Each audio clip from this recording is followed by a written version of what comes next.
My name is David Parker, and I'm a geophysicist. For most of my life, I believed in science. Facts, data, and hard evidence. Faith, that wasn't something I gave much thought to. I wasn't against religion, but in my mind, if something couldn't be measured, tested, or proven, then it simply wasn't real. God, heaven, hell, those were ideas I considered comforting stories, nothing more. But everything I thought I knew changed on February 17th, 2023. That's the day I died. And what I experienced in those moments has haunted me every day since. I had been stationed in Antarctica for several weeks, working with a small team of researchers.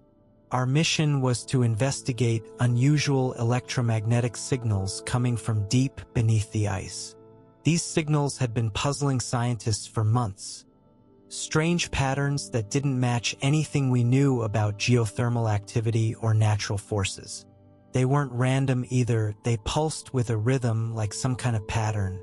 Some believed it could be linked to undiscovered volcanic activity, while others thought it was tied to deep Earth movements.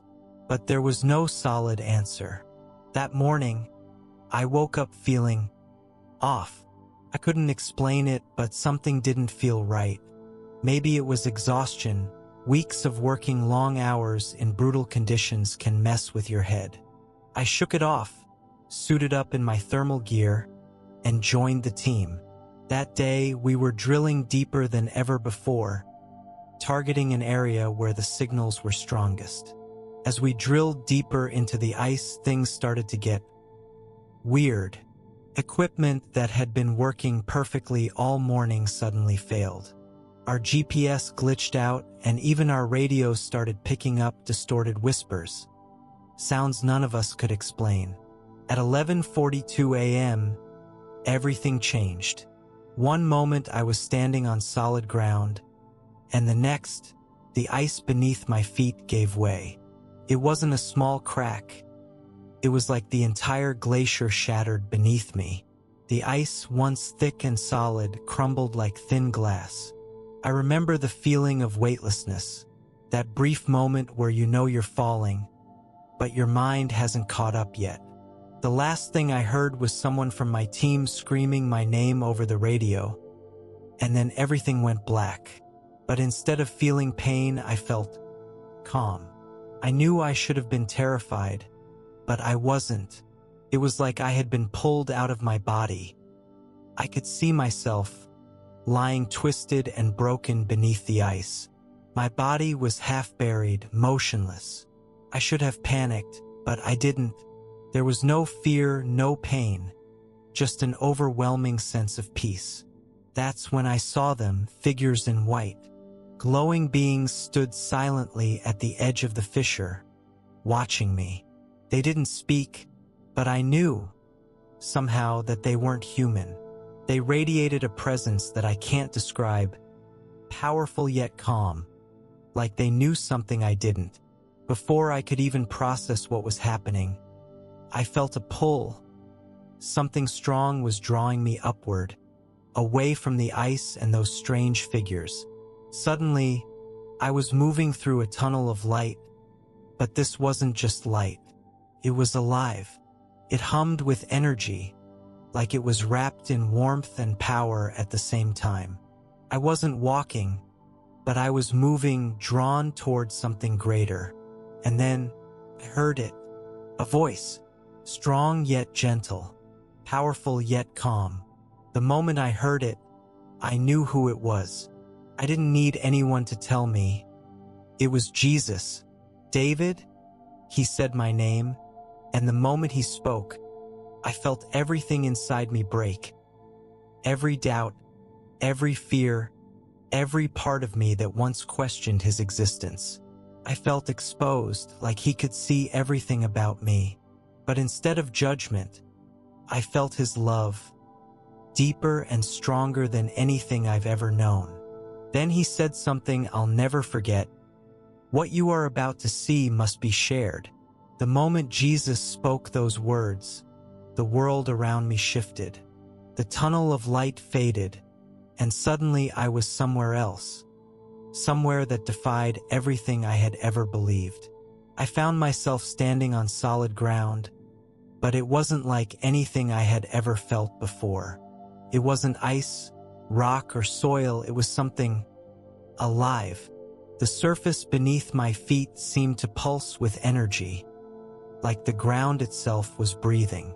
Jesus stood beside me, his presence radiating this incredible warmth and power. I felt safe near him, like nothing could harm me as long as he was there.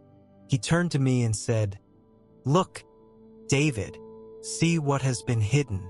I looked out at the landscape before me, and what I saw left me frozen. Towering in the distance were massive walls of ice, far larger than anything I had seen during my time in Antarctica. These weren't natural formations. The walls were too perfect, too precise, as if they had been placed there intentionally. The realization hit me like a punch to the chest. These walls weren't just part of the environment. They were barriers. Jesus spoke again, his voice filled with sadness. "These walls were placed here for a reason," he said, "and soon the world will seek to break them." I turned to look at him, feeling this rising panic inside me. I wanted to ask him what he meant, but before I could speak, everything changed again.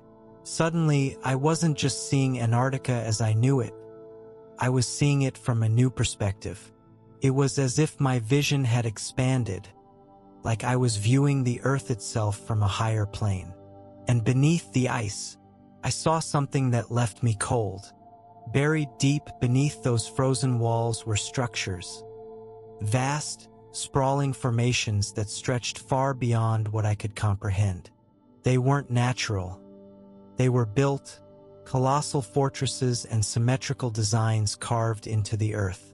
Some looked like cities, others like twisted monuments that seemed to pulse with a strange energy. Whatever these things were, they were ancient, older than anything humanity had ever discovered. Jesus' voice cut through my thoughts. They were sealed away long ago, for a reason. I watched in horror as the vision shifted again. I saw scientists, people just like me, drilling deeper and deeper, unknowingly disturbing what had been kept dormant for centuries. They believed they were uncovering lost history, but what they were really doing was waking something far older and far more dangerous than any of us could imagine. Then I saw something worse, figures moving within those buried structures. They weren't human, and they weren't extraterrestrial either. These beings were dark, twisted shapes that seemed to crawl through the ice like living shadows. Their presence made the air itself seem heavier, cold and suffocating. I knew instinctively that these entities had been trapped for a reason, and mankind was about to set them free. They believe they are unlocking knowledge, Jesus said, his voice filled with sorrow. But they are unleashing a great deception. The vision shifted again, and this time I saw the future. News broadcasts announcing a massive discovery in Antarctica. Reporters called it the greatest scientific breakthrough of our time, claiming that hidden civilizations had been found beneath the ice.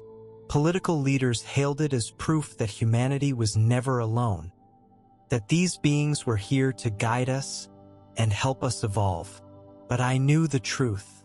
What the world would be told was a lie. These beings weren't here to help. They were here to deceive. Jesus warned me that the world would embrace these so-called advancements. They would offer solutions to disease, promises of endless energy, and even extend human life. But behind those promises was a trap, one that would sever people from God. They will come disguised as saviors, Jesus warned, and many will follow them willingly. I watched as people lined up eagerly to accept what was being offered. A new way of living, something the world would call progress. But Jesus showed me what was really happening. Each person who accepted it was surrendering something far greater. Their souls grew dim, like their connection to God was fading. They were still breathing, still moving, but spiritually, they were lost. Jesus turned to me once more. His face was filled with a sorrow so deep it shook me to my core. "You must warn them," he said. "Tell them what you've seen. Tell them to stay close to me, because soon the door will close." Before I could say anything, everything faded. The light disappeared, and I felt myself being pulled back, faster and faster, like I was falling through darkness. I gasped for air, and when I opened my eyes, I was back in my body, surrounded by doctors, my team hovering nearby, their faces pale with shock. I later learned that I had been dead for 12 minutes. No pulse, no breath, yet here I was alive, but forever changed. If you've made it this far, I want to thank you for listening to my story. I know some of what I've shared may sound unbelievable, but I'm telling you the truth, and I believe you found this message for a reason. If this warning spoke to you, if you feel that pull in your heart, I encourage you to take it seriously. Turn to Jesus today. Don't wait. Don't let the world's promises blind you to the truth. And if you want to hear more testimonies like mine, powerful stories of people who've experienced heaven, hell, and the truth about what's coming, please subscribe to this channel. These testimonies are more than just stories. They're warnings, messages that God is using to wake people up before it's too late. Hit that like button, share this video with someone you care about, and turn on notifications so you won't miss future testimonies. People need to hear the truth, and together we can help spread it.